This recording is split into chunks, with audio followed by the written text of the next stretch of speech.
Welcome back, fight fans. Welcome back. This is part 2 of the Q&A with the Ibfp. So let's just dig right into it. The first question is from Professional User.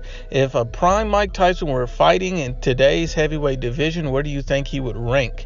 If you think he beats the current crop, in what rounds do you see him defeating? Tyson Fury or AJ? Big fan. Thanks, brother. No problem, Professional User. I appreciate it, brother. And now, that's an interesting question. Mike Tyson in his prime was a very hard puncher, elite level type of puncher, elite level fighter, basically. But he did have his flaws. So what I'll have to rank him is, I think his two biggest fights will be Tyson Fury, Anthony Joshua. I think those will be his most difficult fight because those are the two best heavyweights in the heavyweight division. Tyson Fury defensively would be hard for Mike Tyson to catch cleanly, and I think Tyson Fury could probably pick him apart. Looking at Anthony Joshua, the fact that he's a good boxer, can utilize his jab, can use the jab up and down to work his way inside to hurt Mike, I think that would be another issue for Mike. He has the height and reach advantage over Mike. He's very strong, if not stronger than Mike, or just as strong. So Anthony Joshua is a problem, and he has great boxing skills and fundamental. So I think that would be a huge problem for Mike. So I think Mike would most likely edge out all the other heavyweights, but Fury and AJ, because of their skill sets, I'll put those guys above Mike at this point as far as being able to beat him in today's era. Great question. The next question is from P.O. Lee. What are your thoughts on Chris Eubank Jr. as a fighter? I personally think he's a workout warrior but has zero skill compared to elite competition. He also refuses to have a real boxing trainer to allow him to progress as a fighter. So I wanted to know your thoughts. That's a great question. Chris Eubank Jr. is basically a guy that just he reminds me of Chavez Jr., a guy who could just never live up to the standard that was set in front of him, a guy that could never live up to what was expected of him and all those lofty expectations. And it's not because they didn't have the talent, the skill, or the ability. It's because they didn't have the drive and the determination. They didn't want it bad enough. And that's the way I see Chris Eubank Jr. He's just pretty much a letdown, similar to Chavez Jr. Great question, P.O. Lee. Next question is from SG Barca 4. Let's see here. What's up, brother? Great channel. Do you think it's a matter of time before Tongpo Jaime Munguia gets exposed? He has struggled against B-level fighters. Shout out from Guadalajara, Jalisco, Mexico. Okay, that's an excellent question, brother. And I'll say this. I don't think that Jaime Munguia will get exposed because I don't think he's the type of fighter that is overly hyped or put ahead in any type of weight like that. When you see Jaime Munguia, you have to realize that he's a talented young fighter. He's still growing. I believe he's only 22 years old. And he's shown improvements fight by fight. He's a young champion. He's a hungry champion, and he's constantly improving. So I think Jaime Munguia is the type of guy, as long as you don't rush him into the fight, as long as you keep giving him gradual step-up fights, difficult fights, hard fights, and like the one that he had recently in his most recent fight against, I believe his name is Tenshin. I think that was, or not Tenshin, but something similar. Against that most recent opponent, I think that was a good fight for him because that guy didn't just go away. He didn't just fold. He gave Jaime Munguia a challenge, a fight. It was a war. And Jaime Munguia still dominated the fight, in my opinion. I think Jaime Munguia worked the body beautifully. And that's what you need. You need that type of work to grow as a fighter. You don't need a bunch of easy fights. You need the difficult fights with the guy that's going to stand in there, bang, and not go away. But that's a great question, brother. Shout out to Jalisco. The next question is from Johnny MF Mac. What up, Nuke? What's up, Johnny? Why is it that people constantly bring up Canelo losing to Mayweather when Canelo was only 22, yet Gervonta Davis is 24 and avoiding top opponents, and Loma fans making the he's only 24 excuse, but are quick to point out Canelo losing to Floyd at 22 years old was fair and make it seem like he was in his prime. So I definitely get what you're saying, Johnny. You got to look at it like this. If you look at Tank Davis, they're trying to build him up by fighting lower tier opponents and, mentioning big name fighters, mentioning the Vasil Lomachenko, mentioning the Tevin Farmers, but not actually fighting these guys, trying to age these guys out, trying to let those fights get old and stale. and try to have Gervonta Davis, look like a masterful elite level fighter by really never fighting anyone, building up his name into a pay-per-view star. So honestly, people bringing up the Canelo fighting elite level competition at 22 years old, you got to give Canelo a massive amount of credit. And I believe that you can make up for a loss, because at the time that Canelo fought Floyd, you couldn't expect him to honestly beat him. Like, let's just be honest, one of the greatest fighters in history, and you're 22 years old, you can tell Canelo was a special fighter, but he was just not ready for Floyd at that point. Then when you look at a Tank Davis, who's older than Canelo was, and, you can bounce back from a loss. A loss can mean character. But the way they're building Tank Davis is they're not building him, to take losses. They want him to protect his oath, similar to Floyd. And they want to build him just to be a cash cow. They don't care about the wins, loss. They don't care about the resume. They just want money. This is not about legacy with Tank. And I think that's the misconception. People think that every fighter is fighting for some kind of pride, legacy. The guy only wants money. They're not taking it serious. That's why he's not even making weight on most of these fights, and he's fighting undersized opponents because he's trying to get knockouts and exciting fights to keep luring people in and giving a misconception about how good he really is. But that's a great question. Thank you very much. The next question comes from Billy Robles. I heard Maidana is returning to boxing and signed with PBC. Do you think Maidana can give the top welterweights trouble? Also, if there's a rematch with Adrian Broner, do you think Broner needs this so he can let his hands go and avenge his loss? That's an excellent question. I think that'd be great. I think Marcos El Chino Maidana is a great addition to the welterweight division. I think he can rank up with just about everybody. I think he gives everybody trouble in the welterweight division. Not saying he'll win every fight, but he'll make all the fights interesting because he has power and because he has an unorthodox style with a lot of overhand shots. So I think that's what would make Marcos El Chino Maidana an interesting player in the welterweight division. You can truly gauge where these guys are, especially if Chino resembles his old self. As far as Adrian Broner, I think Adrian Broner is done. I think Adrian Broner is basically just a stepping stone for guys trying to build their name and their brand to a massive audience, because, no matter how many times Adrian Broner is going to lose, people are always going to want to watch him fight regardless. And so I think a rematch with Maidana, Broner loses. And I think Broner's just going to run more and be more defensive, not let his hands go. But on the off chance Broner stands in the pockets and fights, it only has one or two outcomes. One, Adrian Broner gets knocked out. Or two, Adrian Broner may actually hurt Maidana and may actually win the fight. Broner does have skill set, does have power, does have pop. He just doesn't let his hands go. Ever since the first fight with Marcos Maidana, Adrian Broner's been a broken fighter. He's never recovered from that loss mentally, and I don't think he will in any particular rematch. I think Adrian Broner's done at this point at a high level, or even at an interesting level. Thank you very much, brother. That's a great question. The next question comes from Derek Lee. What's up, Derek? Before the IBFP came out, was you a part of Enter the Arena blog? Not at all, brother. I've never even heard of Enter the Arena blog. Oh, and even though we don't agree on Mikey and Errol, you still I'm going to say brother. LOL. Well, Derek, you my brother too. I appreciate it. And, we don't have to agree on Mikey and Errol. If Errol wins, all props to him. Mikey wins, all props to him. I see it one way, you see it another. There's no reason why we can't agree to disagree. And you know what? If Mikey loses, I'll eat my crow. But I just feel extremely confident that Mikey has something special to show. I've watched hours of footage on him, and I just truly believe that the little things that most people don't pick up, he's going to display and put it all together and put on a tremendous performance. And I know a lot of people doubt it because of the size, and they say there's weight classes for a reason. Mikey's a special fighter who transcends weight classes, and eventually everyone will see it. That's why I get more excited coming to the day. A lot of guys say, oh, you're just talking this and you're just talking that. No, not at all, because I have facts to back up my claims. I've seen what Mikey can do. I'm very confident in his abilities, and I don't see Mikey Garcia getting stopped early in this fight. I see this fight going the distance, or Mikey shocking people and even possibly dropping Errol Spence. I think this will be a very interesting fight, and if I'm wrong, Derek, I'm sure you'll be the first to let me know.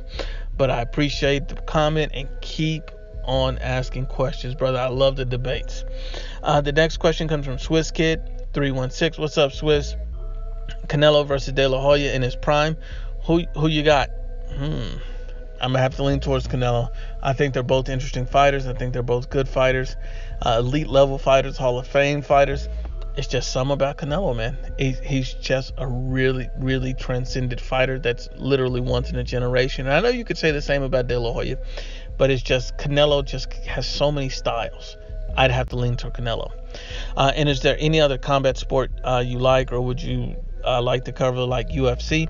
I'm not huge on UFC, and certain UFC fights I'll be interested in, but mostly it's just all boxing. I love boxing. I love every type of boxing event. Boxing is my passion, my love, my drive. So everything that comes with boxing, I just care about it. Boxing over everything. I think that's what we need, a new T-shirt. Boxing over everything. Great question, Swiss. Next question comes from Mario F. Can you comment on what Canelo can achieve throughout his career as far as belts, weight classes, and opponents? Well, Canelo's already just won another belt in another division, 3-division world champion. I think if he unifies the 160-pound division, which is very likely, and he could possibly even do that this year. Canelo could possibly do that this year. Think about it like this. They're talking about Canelo facing Danny Jacobs. He wins that fight. He gets the IBF. Then he turns on in September and fights, the winner of Billy Joe, Demetrius Andre, wins that belt. He's undisputed unified world champion at 160 pounds. His legacy is already set as it is. And imagine if he becomes undisputed. At that point, could his legacy, surpass some of the greats that we've seen? I think he can. But because coming undisputed against all these top fighters in a stacked division is not an easy thing, and you would have to give Canelo Alvarez the credit. Great question, brother.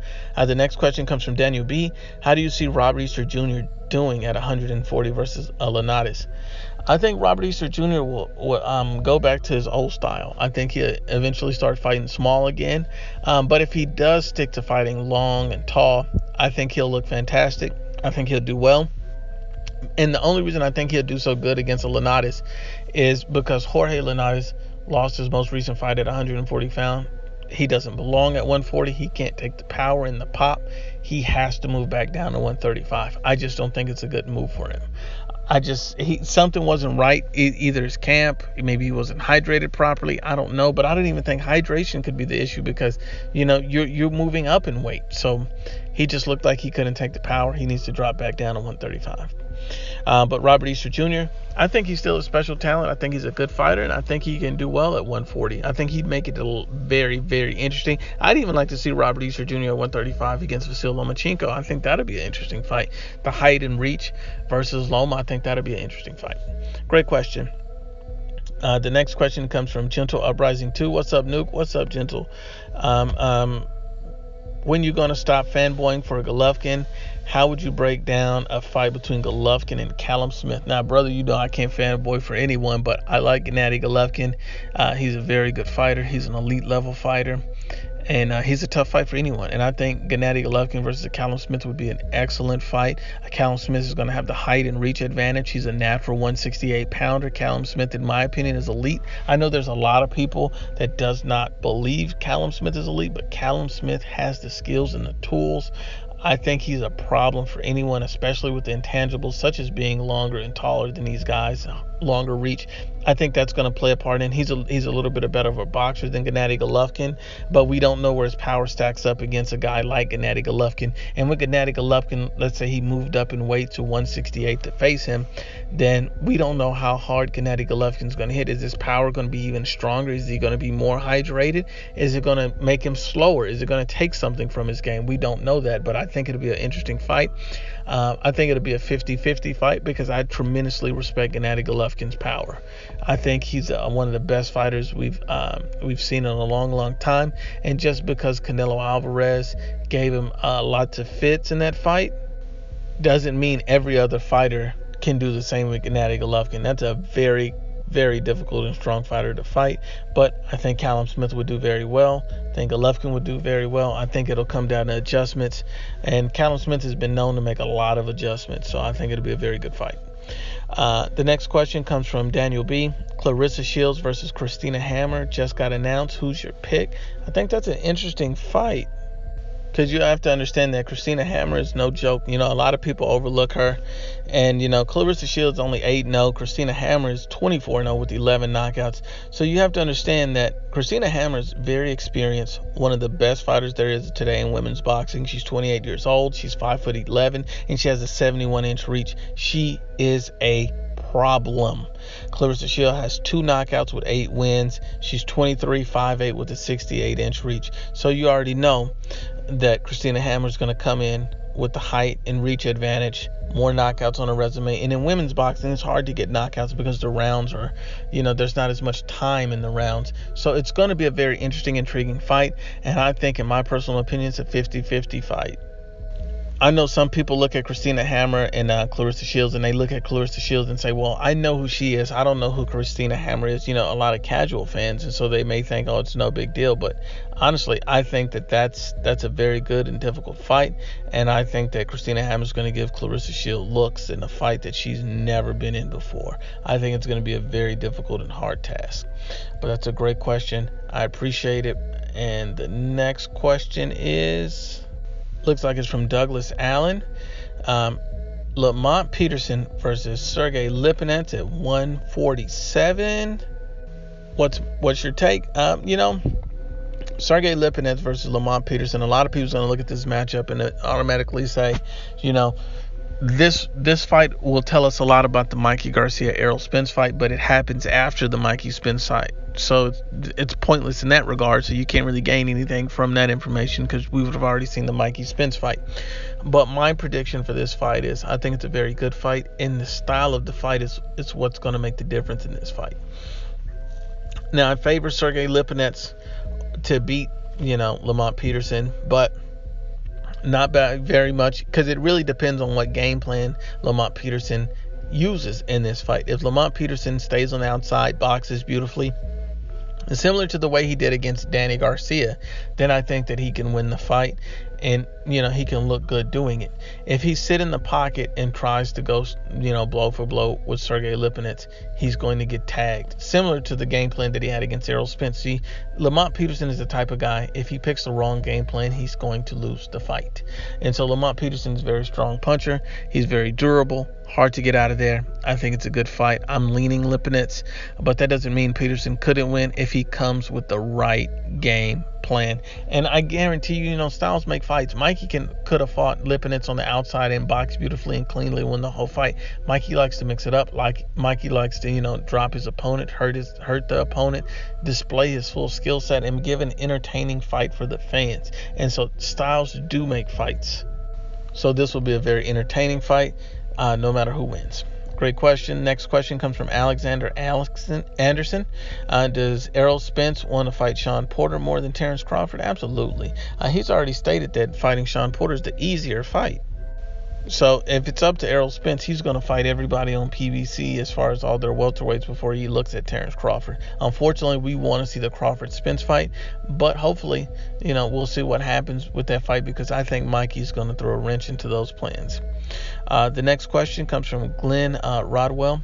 What fighters do you like to watch, past or present? I like all fighters. A lot of the fights that I do enjoy are the bigger names. I like to see Canelo. I like to see the Mikeys. I like to see Spence. I like to see the Joshua. I like heavyweight fights. I like middleweight fights. I like watching Inouye, the monster. So, there's a lot of different fighters that I really thoroughly enjoy. I even like Floyd's fights because, I like pure boxing. I like the sweet science, and I also like big spectacles and things that are good for boxing. It's hell of entertainment, and I just really enjoyed it. Great question. The next question comes from Daniel B. Is Victor Postol versus Virgil Ortiz? Who wins and why? I'd have to pick Virgil Ortiz. I've seen Virgil Ortiz, step his game up as far as his boxing ability. He's out of the Robert Garcia camp. He has very good knockout power. He's a special kid. He's a special talent, and I see him doing tremendously good. So I think he's going to be a hard guy to beat, and it's going to take one hell of a fighter to beat him. That's a great question, Daniel. Thank you very much. The next question comes from Glenn Rodwell as well. This one comes by, what do you think of the potential Marcos Maidana comeback? We already touched on it, but I'll go over it a little bit more. I think the Marcos Maidana comeback can shake up a few things in the division at welterweight. I think Marcos Maidana even gives Errol Spence Jr. a very difficult fight because of his style, because of his power, and because Errol Spence Jr. is not used to being in with someone who hits hard as him and can give him as many problems as he can give the other guy. So I think that's what makes Marcos Maidana coming back, is he's going to give guys looks that they're not used to seeing. Thank you very much. The next question comes from PLE. Thoughts on the Boxing Legends TV YouTube channel? I've checked that out, and it's not a bad channel. It's just not really for me though. But I do appreciate it, and I appreciate any fan of boxing that's not trying to be biased. Great question, PL. The next question comes from M. Lopez. What's your ethnicity? Now, M. Lopez, you might be new here, so I'll just break this down for you.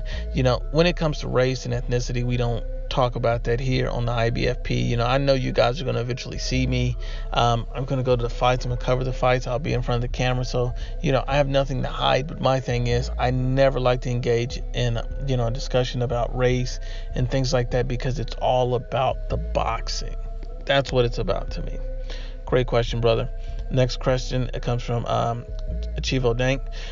What do you think about Tank versus Tenshin? I think that's a completely garbage fight that no one wants to see. It's just a money grab. Great question, brother. The last question comes from Gus Aguano. Is Teofimo Lopez and Gervonta Davis a possibility? Absolutely not. Gervonta Davis, Floyd Mayweather would never put him in the ring with the Teofimo Lopez, a guy who could put Gervonta Tank Davis to sleep. I just don't ever see them taking that risk, especially when these guys are used to fighting small, little fighters, and especially when Tank Davis is looking to fight a Tenshin neck. Let's be honest. This concludes part 2 of the Q&A with the IBFP. Please share, like, and you must absolutely subscribe.